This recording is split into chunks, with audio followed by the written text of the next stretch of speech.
আসসালামু আলাইকুম। এসআইআর এর ফর্ম ফিল আপ কী করে করতে হয়? ফর্ম ইংলিশে ফিল আপ করতে হবে না বাংলায় ফিল আপ করতে হবে?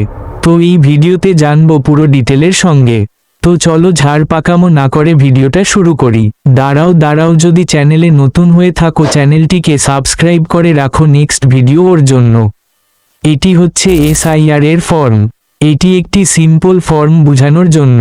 ফর্মের ওপরে দেখতে পাচ্ছ কেয়ার কোড লেখা রয়েছে। অরিজিনাল ফর্মে সেটা দেওয়া থাকবে।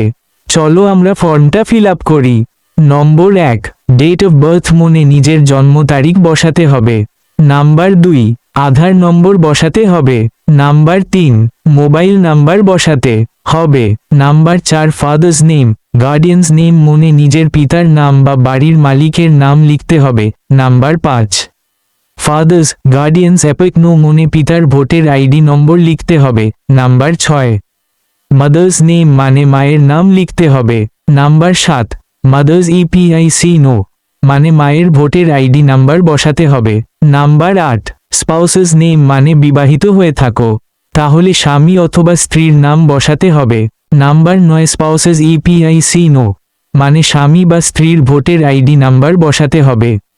তো আজকের ভিডিও এখান থেকে। ফর্মের বাকি নিচের অংশটি নেক্সট ভিডিওতে শিখাবো, তার জন্য চ্যানেলটাকে সাবস্ক্রাইব করে রাখো।